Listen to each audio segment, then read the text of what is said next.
Hi 27-ാം തീയതി നമ്മളെല്ലാവരും CMAയുടെ എക്സാമിനെ face ചെയ്യാൻ പോവുകയാണ്. ഇനിയുള്ള ദിവസങ്ങളെന്ന് പറയുന്നത് പഠനത്തേക്കാൾ കൂടുതൽ നമ്മൾ മുന്നേ പഠിച്ചു വെച്ച കാര്യങ്ങൾ റിവിഷന് വേണ്ടി ചിലവാക്കേണ്ട സമയങ്ങളാണ്. മുമ്പൊരു പ്രൊഫഷണൽ പറഞ്ഞതുപോലെ winners are not doing different things but they do things differently. ഇനി നമ്മൾ പുതുതായിട്ടൊന്നും പഠിക്കേണ്ടതില്ല.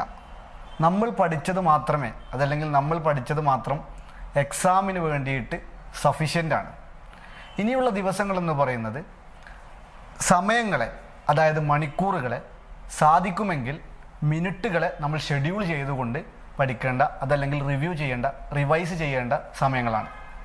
ഓരോ സബ്ജക്റ്റിനും സ്പെസിഫിക് ആയിട്ട് ഷെഡ്യൂളുകൾ അലോട്ട് ചെയ്തുകൊണ്ട് ആ സ്പെസിഫൈഡ് ആയ സമയത്തിൻ്റെ ഉള്ളിൽ നമ്മൾ മുന്നേ പഠിച്ചു വെച്ച മുഴുവൻ പാഠഭാഗങ്ങളും അല്ലെങ്കിൽ മുഴുവൻ ചാപ്റ്റേഴ്സും ജസ്റ്റ് ഒന്ന് കവറപ്പ് ചെയ്യുന്ന രൂപത്തിലെങ്കിലും നമ്മൾ ഈ പറയുന്ന സിലബസ് ഒന്ന് ഗോ ത്രൂ ചെയ്യുക.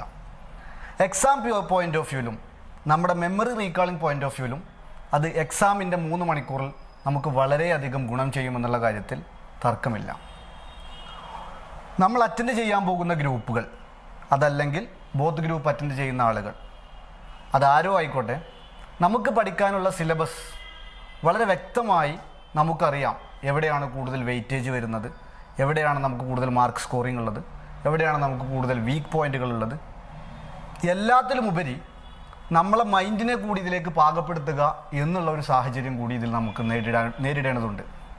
പ്രൊഫഷണൽ സ്റ്റുഡൻസായ നമ്മളെ സംബന്ധിച്ചിടത്തോളം നമ്മളെ ജീവിതത്തിലെ വളരെ ഇമ്പോർട്ടൻ്റ് ആയ ഒരു ഇവൻ്റ് തന്നെയാണ് എക്സാം എന്ന് പറയുന്നത്.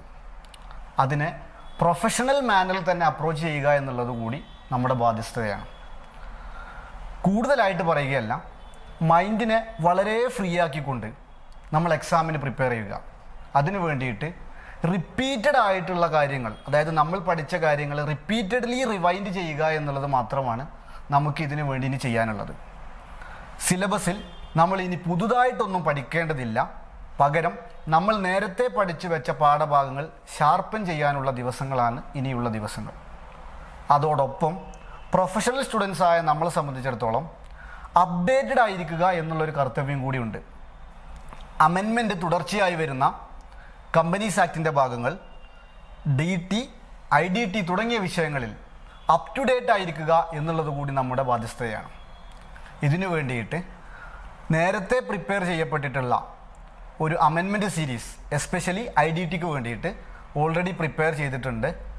ഇതിൻ്റെ പർട്ടിക്കുലർ ആ ഒരു സീരീസിൻ്റെ ലിങ്ക് കൂടി ഈ വീഡിയോയിൽ നിങ്ങൾക്ക് ബയോയിൽ കാണാൻ പറ്റും. അപ്പോൾ ഇമ്മീഡിയറ്റ് ആയിട്ട്, വളരെ ക്വിക്കായിട്ട് നിങ്ങൾക്ക് എന്തെല്ലാം അമെൻമെൻറ്റ്സ് ആണ് വന്നിട്ടുള്ളത് എന്നതിനെ റിവ്യൂ ചെയ്യാൻ നിങ്ങൾക്കിത് ഉപകാരപ്പെടും. മുൻപേ എക്സാം എഴുതിയവർക്ക് അറിയാൻ പറ്റുന്നുണ്ടാവും, IDTയുടെ പേഴ്സ്പെക്റ്റീവിൽ ഒരു 280 കിലോമീറ്റേഴ്സ്, അങ്ങനെ എന്തോ ഒരു 208 കിലോമീറ്ററിൻ്റെ ഒരു ക്വസ്റ്റ്യൻ ഉണ്ടായിരുന്നു 1 വേർഡിൽ. അപ്പോൾ നമ്മൾ അമെൻമെൻറ്റ് കവറപ്പ് ചെയ്യാത്ത കുട്ടികൾ പലപ്പോഴും ആ കേസിൽ 2 ഡേയ്സും 3 ഡേയ്സും എന്ന് പറയുന്ന 2 ഓപ്ഷൻസ് ഉണ്ടായിരുന്നു. അതിൽ കൺഫ്യൂസ്ഡ് ആയിട്ടുണ്ടാവും. ലേറ്റസ്റ്റ് അമെൻമെൻറ്റ് കവറപ്പ് ചെയ്ത വിദ്യാർത്ഥികൾക്ക് അതിൽ മാർക്ക് സ്കോർ ചെയ്യാനും പറ്റിയിട്ടുണ്ടാവും. അതിലുപരി നമ്മുടെ എക്സാം പാറ്റേണിൽ നമുക്ക് ഇപ്പോൾ ഉൾക്കൊള്ളിച്ചിട്ടുള്ള 1 വേർഡ്സ് എന്ന് പറയുന്നത് നമ്മുടെ 180 മിനിറ്റിനുള്ളിൽ നിന്നുകൊണ്ട് നമുക്ക് ഏറ്റവും സ്പീഡപ്പായിട്ട് നമുക്ക് മാർക്ക് സ്കോർ ചെയ്യാനുള്ള ഒരു പാറ്റേൺ ആണ്. അതുകൊണ്ട് തന്നെ വളരെ ഇമ്മീഡിയറ്റ് ആയിട്ട് ആ ഒരു മാർക്കിനെ കവറപ്പ് ചെയ്യാൻ വേണ്ടിയിട്ട് നമ്മുടെ ടെക്സ്റ്റ് ബുക്കിൻ്റെ പിൻഭാഗത്തും അതേപോലെ തന്നെ നമ്മുടെ വർക്ക് ബുക്കിലും എവിടെ നിന്നൊക്കെയാണോ നമുക്ക് 1 word questions including fill in the blanks and true or false cover up ചെയ്യാൻ പറ്റുന്നത്, അത്രയും റിസോഴ്സുകൾ ഉപയോഗിച്ചുകൊണ്ട് ഇവയെ നല്ല രീതിയിൽ മോൾഡ് ചെയ്താൽ നമുക്ക് വളരെ സിമ്പിളായിട്ട് നമ്മുടെ 1 വേർഡിൻ്റെ സെഷനിലുള്ള 40 മാർക്കും നമുക്ക് കവറപ്പ് ചെയ്യാൻ പറ്റും. ബാലൻസ് വരുന്ന 60 മാർക്കിൽ നിന്ന്, അല്ലെങ്കിൽ ഞാൻ പറയുന്നു 1 വേർഡ് നിങ്ങൾ 40 സ്കോർ ചെയ്യേണ്ട, 1 വേർഡിൽ നിന്ന് നിങ്ങൾ 30 മാർക്ക് സ്കോർ ചെയ്താൽ മതി. പിന്നെ ആ പേപ്പറിൽ എക്സംഷൻ വാങ്ങാൻ വേണ്ടി നിങ്ങൾക്ക് വേണ്ടത് വെറും 30 മാർക്കാണ്. ആ 30 മാർക്ക് വാങ്ങിക്കാൻ വേണ്ടിയിട്ട് നമ്മളെ മുമ്പിലുള്ള ക്വസ്റ്റ്യൻസിൻ്റെ പാറ്റേൺ എന്ന് പറയുന്നത് ബാക്കിയുള്ള 80 മാർക്കാണ്. കാരണം 120 മാർക്കിൽ നിന്നാണ് നമ്മൾ 100 മാർക്കിന് എക്സാം അറ്റൻഡ് ചെയ്യേണ്ടത്. വളരെ കോൺഫിഡൻസോടുകൂടി നമ്മൾ പഠിച്ച പാഠഭാഗങ്ങൾ മാത്രം റിവൈൻഡ് ചെയ്താൽ നമുക്ക് ഈ പറയുന്ന രൂപത്തിൽ നമ്മൾ ഒട്ടുമിക്ക പേപ്പറുകളിൽ നമുക്ക് നേരിടാൻ പറ്റും. DT, IDT വിഷയങ്ങളിൽ തിയറി പേപ്പറിൻ്റെ സൂക്ഷ്മതയോടുകൂടിയും പ്രോബ്ലം പേപ്പറിൻ്റെ കമ്മിറ്റ്മെൻറ്റോടുകൂടിയും നമ്മൾ ക്വസ്റ്റ്യൻ പേപ്പറിനെ അപ്രോച്ച് ചെയ്യുക എന്നുള്ളതാണ്. എക്സാമിനെ പ്രിപ്പയർ ചെയ്യുന്ന മുഴുവൻ വിദ്യാർത്ഥികൾക്കും ഓൾ ദി ബെസ്റ്റ്.